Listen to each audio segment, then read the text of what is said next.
Hello everyone, आप सभी का मेरे यूट्यूब चैनल पर मैं रोशनी गौतम स्वागत करती हूं। तो स्टूडेंट डीएसएसबी की तैयारी कर रहे हैं, 2024 को टारगेट कर रहे हैं और इसकी तैयारी करना चाहते हैं तो मेरे यूट्यूब चैनल पर मैं आपको फ्री में सारी तैयारी कराऊंगी। बस आपने चैनल को सब्सक्राइब करना है ताकि आपको जो भी मैं लेके आई हूँ आप तक पहुँचे। तो चलिए स्टूडेंट, इसी तैयारी को देखते हुए मैं सारी कमेटी, सारे बैंक, जो हमारे फैक्ट्स बेस्ड क्वेश्चन आते हैं, क्रोनोलॉजी बेस्ड क्वेश्चन आता है, उसको हम टारगेट करेंगे। इसको आपने क्या करना है, आपने अपने कॉपी नोटबुक में इसको नोट करना है और इनका मेन फंक्शन याद रखना है। क्रोनोलॉजी से इससे क्वेश्चन पूछेंगे। तो सबसे पहले हम बात करेंगे रंगा राजन कमेटी। ओके, और इन्होंने डिसइन्वेस्टमेंट के बारे में रिकमेंडेशन दिया, अप्रैल 1993 में रिकमेंडेशन दिया। डिसइन्वेस्टमेंट क्या होता है स्टूडेंट? जब सरकार, गवर्नमेंट क्या करती है, अपनी प्रॉपर्टी 51% से ज़्यादा प्राइवेट सेक्टर को बेच देती हैं अपनी ऑनरशिप, तो उसको बोलते हैं डिसइन्वेस्टमेंट। और रंगा राजन कमेटी के द्वारा ये सजेशन दिया गया। इन्होंने बोला कि जो भी सिक इंडस्ट्रीज है, बीमार हैं, जो प्रॉफिट नहीं अर्न कर रही हैं, उनको क्या कर दो, डिसइन्वेस्टमेंट कर दो। तो डॉक्टर सी रंगा राजन जी के द्वारा ये दिया गया। नेक्स्ट है नरसिम्हम कमेटी, वेरी इंपॉर्टेंट, हर एग्जाम का फेवरेट, हर एग्जामिनर का फेवरेट ये क्वेश्चन। फाइनेंशियल सेक्टर रिफॉर्म्स बोल दीजिए या बैंकिंग सेक्टर रिफॉर्म्स हो गए, इसका मैं एक इंडिविजुअल चैप्टर में आपको पढ़ाऊंगी, राइट। एक इंडिविजुअल लेक्चर, नेक्स्ट लेक्चर यही होगी, जो कि अगस्त 1991 में ये लेके आए। 1991 में एलपीजी तो आया ही आया स्टूडेंट, बैंकिंग सेक्टर रिफॉर्म्स भी आया।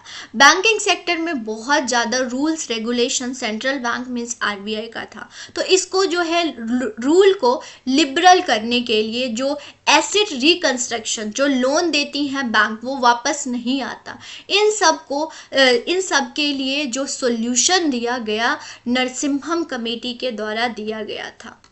नेक्स्ट हम बात करेंगे केलकर कमेटी, जो कि टैक्स रिफॉर्म के बारे में बात किया गया, बहुत इंपॉर्टेंट है, इनका इकोनॉमी में बहुत योगदान है, जो कि जुलाई 2002 में इन्होंने दिया। इनका नाम है विजय केलकर कमेटी। टैक्स रिफॉर्म, इन्होंने बोला टैक्स बेस जो है वो इंक्रीज होना चाहिए। हम बहुत कम रेट जो है टैक्स हमारी कंट्री का बहुत कम है, वहीं 25%, मतलब देखिए यूएसए वगैरह के हैं तो हम सिर्फ 17% हमारा बेस है। बहुत ज़्यादा, आपको लगता है बहुत ज़्यादा पे करते हैं, बट हम बहुत कम पे करते हैं। और सोर्स ऑफ रेवेन्यू भी सरकार का यही है, टैक्स ही है स्टूडेंट। तो इस प्रकार से उन्होंने बोला टैक्स स्ट्रक्चर्ड में बहुत सिंप्लीफाई होना चाहिए, बहुत एज सिंपल एज होना चाहिए। यहाँ पर एडमिनिस्ट्रेशन भी यहाँ पर रिफॉर्म बोला गया, कहाँ से पैसा आ रहा है, कहाँ पे यूटिलाइज हो रहा है, प्रॉपर चेकिंग हो राइट। तो केलकर कमेटी के द्वारा दिया गया। फिर आई मल्होत्रा कमेटी, इंश्योरेंस रिफॉर्म्स। जब हम इंश्योरेंस खरीदते हैं, प्रीमियम पे करते हैं, एंड देन जब हम प्रीमियम को क्लेम करते हैं तो हमें मिलता नहीं, बहुत सारी कंपनीज बहुत ज़्यादा यहाँ पर डिफ़ॉल्ट करती हैं। तो इसके लिए मल्होत्रा कमेटी के द्वारा बोला गया कि एक इंश्योरेंस रेगुलेटरी बॉडी होनी चाहिए जो इन सभी चीज़ों को देखे। 1993 में इन्होंने इंश्योरेंस रिफॉर्म के बारे में बात की। नेक्स्ट है अबीद हुसैन कमेटी, ये जो आपके एग्जाम में भी आ चुका है स्टूडेंट, तो याद रखिएगा। स्मॉल स्केल इंडस्ट्रीज के बारे में इन्होंने रिकमेंडेशन दिया था दिसंबर 1995 में। इनका बोलना था कि जो स्मॉल सेक्टर, जो छोटे उद्योग हैं, उनकी प्रोडक्टिविटी, उनकी कॉम्पिटिटिवनेस इंक्रीज होनी चाहिए, अबीद हुसैन कमेटी, ओके, इनके द्वारा। फिर आई बेसल कमेटी, ये इंटरनेशनल कमेटी है जो कि बैंक्स की एनपीए पर अपने जो सजेशंस देती हैं। एनपीए क्या होता है स्टूडेंट? विजय माल्या से याद रखिएगा। जब बैंक्स लोन देती हैं और वो वापस नहीं आता तो उसको हम नॉन प्रॉफिट एसेट बोलते हैं। ओके, विजय माल्या से याद रखिएगा, उसने लोन लिया एसबीआई से और वो भाग गया, तो एक बैंक की क्या हो गई, एनपीए हो गई। तो यहाँ पर बैंकिंग सुपरविजन के लिए 1994 में बेसल कमेटी आई और यहाँ पर 3 बेसल आ चुकी है, बेसल 1, बेसल 2, बेसल 3। हम इसको भी एक लेक्चर लेक्चर में करेंगे। ओके, फुल डिटेल में बताऊंगी, इसको याद रखिएगा, ये क्वेश्चन भी बहुत आता है। फिर आता है चक्रवर्ती कमेटी, जो कि मॉनेटरी सिस्टम के बारे में बात करी 10 अप्रैल 1985 में। और यहाँ पर मॉनेटरी सिस्टम मतलब कि मॉनेटरी पॉलिसी कैसी होना चाहिए, इन्फ्लेशन को कैसे कंट्रोल करे, ओके, प्राइसिंग को कैसे कंट्रोल करे, इसके बारे में इन्होंने सजेशन दिया था।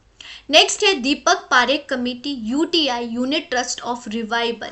यूनिट ट्रस्ट जो रिवाइवल है उसका रीस्ट्रक्चर्ड करना, स्ट्रेंथनिंग करना इस ट्रस्ट को, मतलब यहाँ का इसका स्ट्रक्चर चेंज करने के लिए दीपक पारेख कमेटी के द्वारा रिकमेंडेशन दिया गया। फिर है हनुमंता राव कमेटी, फर्टिलाइजर पर इन्होंने बात करी।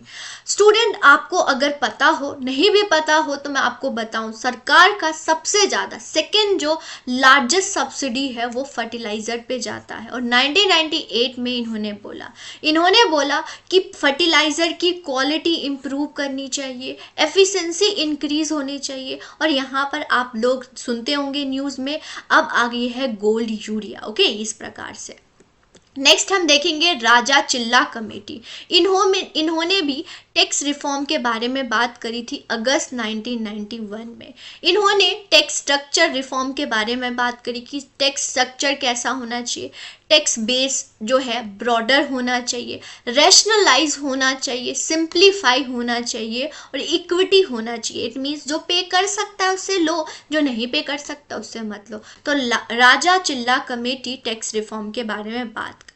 फिर आता है Rekhi committee, indirect tax. Indirect tax क्या होता है स्टूडेंट? जीएसटी, इसके बारे में बात करेंगे।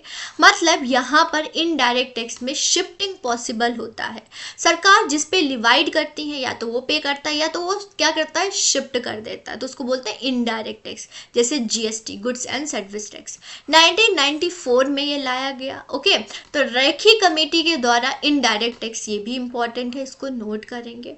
नेक्स्ट हम बात करेंगे Tarapur committee, capital account convertibility, 1997 में। ये भी बहुत बार आता है स्टूडेंट। इन्होंने इनफ्लो और आउटफ्लो ऑफ कैपिटल के बारे में बात करी और बीओपी इम्प्रूवमेंट के बारे में बात करी। Tarapur committee capital account convertibility, BOP में क्या होता है, एक करंट अकाउंट होता है और कैपिटल अकाउंट होता है। तो कैपिटल जो है उसका इनफ्लो आउटफ्लो हो कैसा हो, इन्होंने बात करी।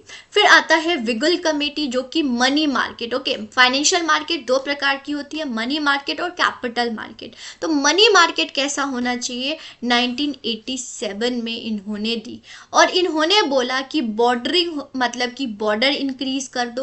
और यहाँ पर डेप्थ होनी चाहिए रोल ऑफ मॉनेटरी पॉलिसी, क्योंकि मॉनेटरी पॉलिसी जो है स्टूडेंट वो मनी मार्केट, मतलब जो आरबीआई है वो मनी मार्केट को कंट्रोल करता है और कैपिटल मार्केट को सेबी रेगुलेट करता है। ओके, नेक्स्ट बात करेंगे वाई वी रेड्डी कमेटी। इन्होंने इनकम टैक्स रिबेट के बारे में बात करी। इनकम टैक्स क्या होता है, इनकम टैक्स होता है आपका डायरेक्ट टैक्स। ओके, जिस पे डिवाइड किया गया है वही पे करेगा। तो इन्होंने बोला कि टैक्स जो है वो रिबेट मतलब छूट मिलनी चाहिए, इसके बारे में बात करी। इसकी इफेक्टिवनेस इंक्रीज होनी चाहिए और इक्विटी होनी चाहिए। अब जो पे कर सकता है वो उससे लो, नहीं पे कर सकता नहीं, जिसकी हम एक थ्योरी भी पढ़ते हैं, एबिलिटी टू पे प्रिंसिपल। जिसके पास एबिलिटी है वो पे कर सकता है, उससे चार्ज करो। नेक्स्ट बात करेंगे Abhijit Sen committee, long term food policy. आपको पता है नेशनल फूड सिक्योरिटी एक्ट 2013 में आया, तो इस पे अभिजीत सेन कमेटी के द्वारा बोला गया था। इन्होंने बोला था लॉन्ग टर्म फूड पॉलिसी बनाइए, सस्टेनेबल बनाइए चाहिए। यहाँ पर एग्रीकल्चर प्रोडक्टिविटी, क्योंकि मिनिमम सपोर्ट प्राइस, ओके, एक चेन है स्टूडेंट, मिनिमम सपोर्ट प्राइस से FCI food corporation of India लेता है, ओके, एंड देन पीडीएस करता है। और पीडीएस क्या होता है, फूड सिक्योरिटी। ओके, तो करता है, तो ये होना चाहिए, 2002 में दिया। नेक्स्ट बात करेंगे RBI, reserve bank of India को कौन सी कमेटी ने बोला था, Hilton young committee, RBI act 1934 में। तो आरबीआई होना चाहिए, कमेटी के द्वारा सजेशन दिया गया था हिल्टन यंग कमेटी। फिर SBI, यहाँ पर डेट याद रखिएगा, मैं इंडिविजुअल बैंक्स भी आपको कराऊंगी। Next RRB, regional rural bank, okay, यहाँ पर नरसिम्हम कमेटी, सिर्फ मैं कमेटी करा रही हूँ स्टूडेंट। नेक्स्ट वीडियो जो होगी वो बैंकिंग पे होगी, ओके, बैंक सारी बैंकिंग का डेट मैं बताऊंगी ताकि क्रोनोलॉजी आप सॉल्व कर पाए। तो नरसिम्हम कमेटी के द्वारा दिया गया था मतलब कोई रीजनल रूरल बैंक होना चाहिए, जो कि 1975 में ये आया था। प्राथमा बैंक पहला बैंक था जो कि रीजनल रूरल बैंक बना। अब रीजनल रूरल बैंक बन गया तो उसको कोई रेगुलेट करना चाहिए, इसके लिए नाबार्ड आई, national bank for agriculture and rural development, जो कि जुलाई 12 1982 के आई। और जो कमेटी सजेस्ट की थी वो है सीवारम्मम कमेटी, ओके, सीवारम्मम कमेटी याद रखिएगा। ओके, तो आज के लिए इतना ही, लेकिन मैं आपके लिए बहुत जो चीज़ें, बहुत सारे वीडियोस जो कि DSSB पॉइंट ऑफ व्यू से होगा स्टूडेंट, सारी सिलेबस और प्रीवियस ईयर क्वेश्चन को देखते हुए मैंने ये सारे टॉपिक मैं आपके लिए लेके आऊँगी। तो चैनल को सब्सक्राइब कर दीजिएगा ताकि नोटिफिकेशन हो जाए, और टेलीग्राम को ज्वाइन कर लीजिएगा, आप लोगों की यहाँ पर तैयारी कराई जाएगी। आज के लिए इतना ही, नेक्स्ट लेक्चर में मिलते हैं। आप सभी का धन्यवाद।